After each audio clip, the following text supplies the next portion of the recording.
Yo. Oh, I was going to put on my hat to say this. Woo! I got to give it to President Obama. He said, here's what I can't do. He said, I can't give a tax break to the top 2% of the American American people who are making like millions of dollars, right? Which is 2%. I can't give them $100,000 each, right? And balance the budget. He said, I can't do the math. I don't have the math for that. In other words, that equation does not resolve.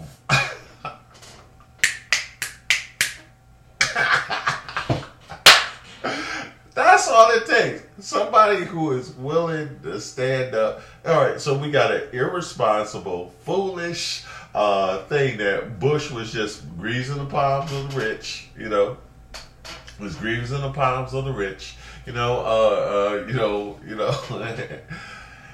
I'm gonna tell you something.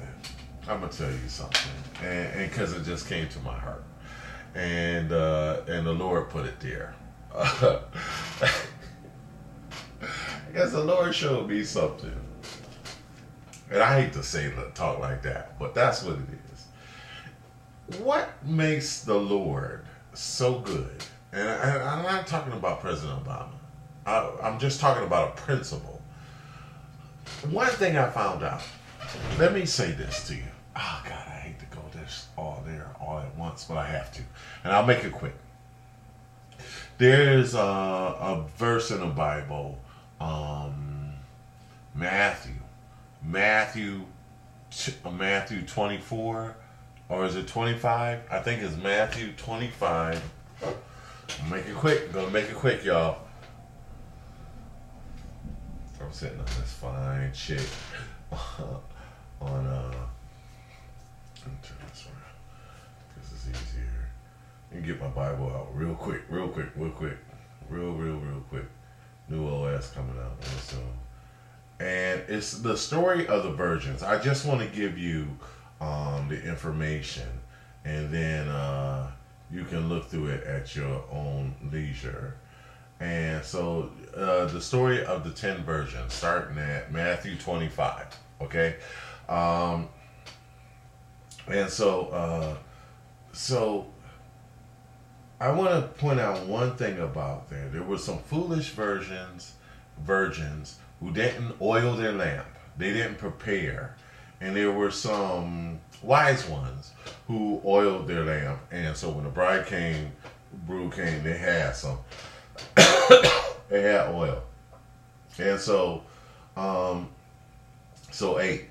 And the foolish said unto the wise, give us your oil, and for our lamps are gone out. And verse 9, Matthew 25, verse 5. But the wise answer, saying, not so. Not so, lest there not be enough for us and you. But go ye rather to them that sell, and buy for yourself. That's a little bit of wisdom I'm trying to learn. But what I was trying to say about the Lord is that, there was foolish and wise virgins, and you could not tell the difference between the foolish ones and wise ones, as my pastor put it, until they went to oil their lamps. And then the wise ones said, no, we're not going to do this because we're not going to have enough. But this is the thing, is that you would not be able to tell. And so this is one thing that is kind of relevant but not relevant, is that I learned something about the Lord, that, he don't look at, at the rich, and he don't look, he don't just make provision. He don't make provision for just the rich. He makes provision for the poor as well. I mean, he really, really, really cares about the one that you would think that nobody cares about. The one on the street, the one that's poor or tore down or broken or dirty, he cares about them. He cares about them just as much as as much as you would think. They're as important to him as the low, as the rich ones you would think that are so important. You know, to him he don't see the difference. You know, he looks at the heart. You know, as like in Samuel, when he judges by the heart. You know, but he cares about the little itty, the mother that can barely take care of her daughter. He cares. I mean, he really, really, really cares. So it was just funny. I got off track, but just now I have to find my way back to the situation with President Obama. But I just I thought that, like I said, it wasn't completely relevant, but I just like the way Okay, I know. So the previous administration only cared about the rich. That's not what I call going back a good.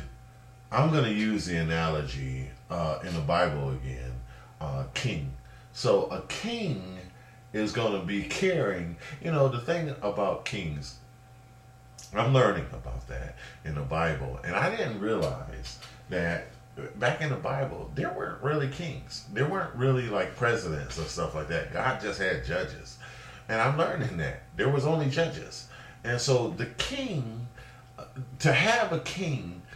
In Samuel's day, if you go back to Samuel, where King David, there was God appointed a king, and it was King Saul. And so the people liked the king because of his external stature. He was a head above everybody else. He was a tall guy. But God looks at the heart. And so this King Saul, before God was like, wait a minute, I got judges for you.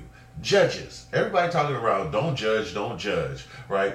God put judges. There was always judges ruling the country of Israel, or Israel. And so they didn't have kings, but the people asked for a king. And so God was not happy about it, because he's like, I've already provided for this. And so they wanted to be like all the other nations and have a king. And so the Lord said, okay, I'll give you a king. But Samuel said to them, but understand that if you accept the king, with kings comes taxation. Is in the Bible. I think it's in the Bible, but because I didn't read it, I read a summary.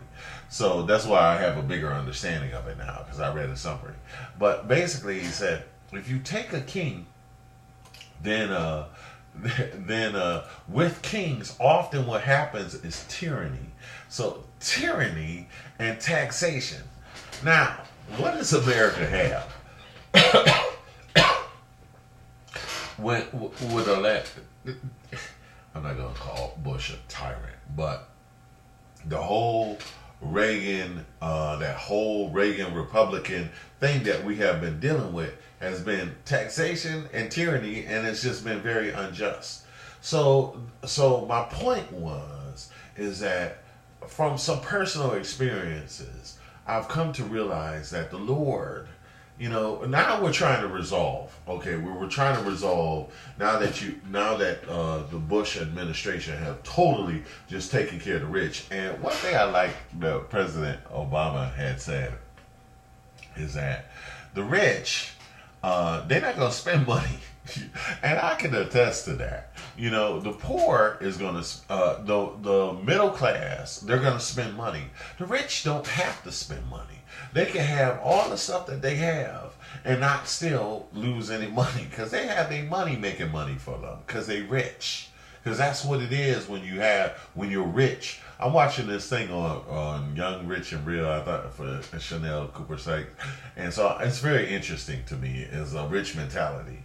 And so I'm dealing with that. But the rich, they don't, their definition of rich and mine might be different. Money makes money for the rich. So the fact that they already got money is what makes them money. That's why they don't need a tax break, because their money is already working for them.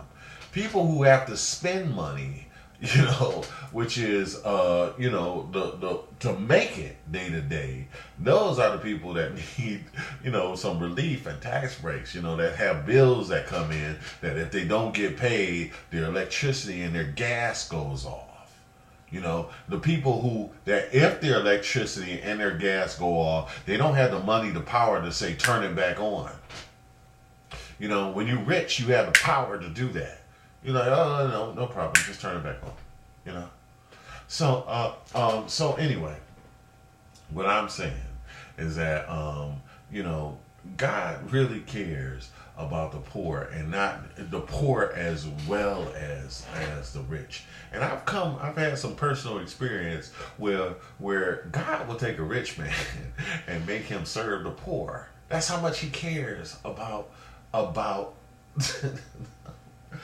and I hate to relate that to President Obama, but because I don't know, and I don't know, man, who could look into a man's heart, But he did say, look, this is a tax break that I could use, $1 million.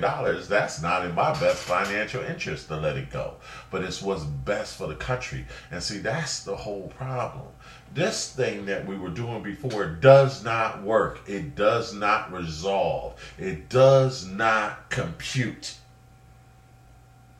I like that. That's such a strong statement. When he said, I don't have the math, that's because it ain't none.